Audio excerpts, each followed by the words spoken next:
الحمد لله نحمده ونصلي على رسوله الكريم اما بعد اعوذ بالله من الشيطان الرجيم بسم الله الرحمن الرحيم كتب عليكم القتال وهو كره لكم وعسى أن تكرهوا شيئا وهو خير لكم وعسى أن تحبوا شيئا وهو شر لكم والله يعلم وأنتم لا تعلمون۔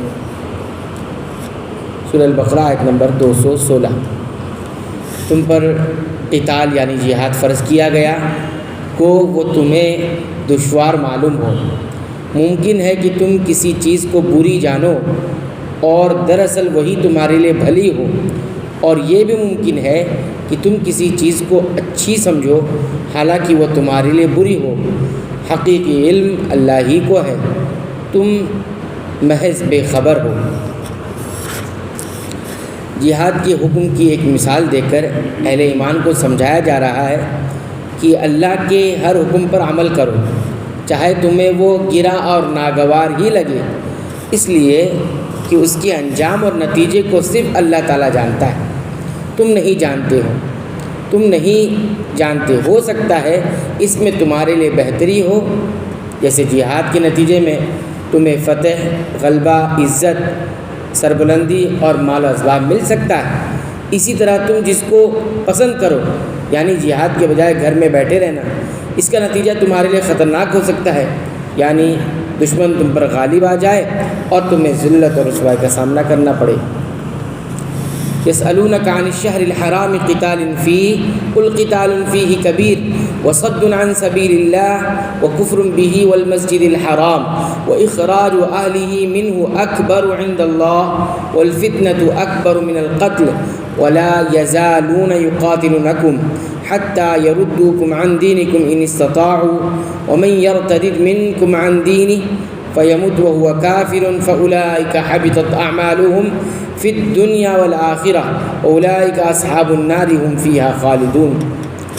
لوگ آپ سے حرمت والے مہینوں میں لڑائی کے بارے میں سوال کرتے ہیں، آپ کہہ دیجئے کہ ان میں لڑائی کرنا سخت گناہ ہے، لیکن اللہ کی راہ سے روکنا، اس کے ساتھ کفر کرنا اور مسجد حرام سے روکنا اور وہاں کے رہنے والوں کو وہاں سے نکالنا اللہ کے نزدیک اس سے بھی بڑا گناہ ہے۔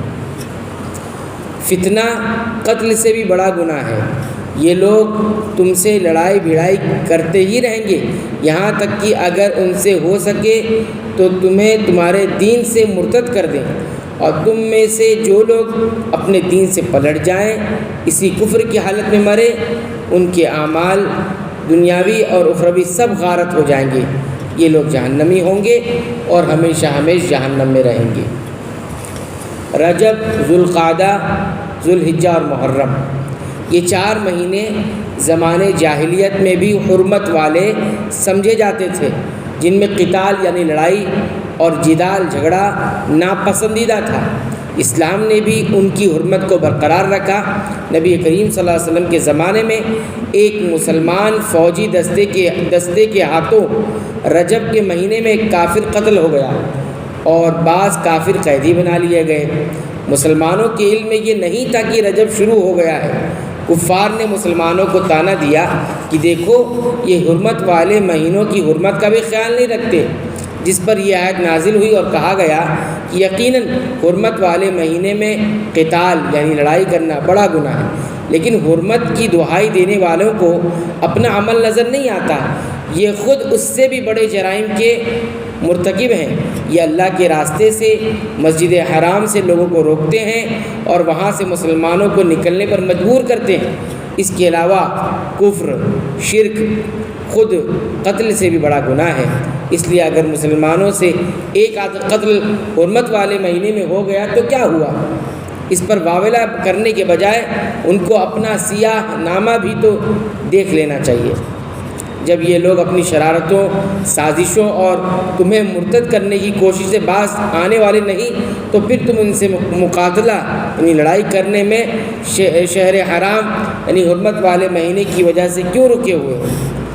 جو دین اسلام سے پھر جائے یعنی مرتد ہو جائے، اگر وہ توبہ نہ کرے تو اس کی دنیاوی سزا قتل ہے، جیسا کہ حدیث میں ہے، اور اس آیت میں اس کی اخروی سزا بیان کی جا رہی ہے، جس سے معلوم ہوا کہ ایمان کی حالت میں کیے گئے اعمال صالحہ بھی کفر کی وجہ سے کل عدم ہو جائیں گے، یعنی وہ مقبول نہیں ہوں گے۔ اور جس طرح ایمان قبول کرنے سے انسان کے پچھلے گناہ معاف ہو جاتے ہیں، اسی طرح کفر سے بھی تمام نیکیاں برباد ہو جاتی ہیں۔ تاہم قرآن کے الفاظ سے واضح ہے کہ اعمال کا برباد ہونا اسی وقت ہوگا جب خاتمہ کفر پر ہوگا۔ اگر موت سے پہلے تائب ہو جائے یعنی توبہ کر لے تو ایسا نہیں ہوگا، یعنی مرتد کی توبہ قبول ہے، اس کے اعمال قبول ہو جائیں گے۔ اللہ تعالیٰ سے دعا ہے رب العالمین تو ہمیں قرآن کی تلاوت کی توفیق عطا فرما، اس کو سمجھ کر پڑھنے کی توفیق عطا فرما، اس کے مطابق عمل کی توفیق عطا فرما۔ اے اللہ تو ہمیں بخش دے، ہمارے والدین کو بخش دے، تمام مسلمانوں، مومنوں، اہل توحید کو بخش دے، آمین۔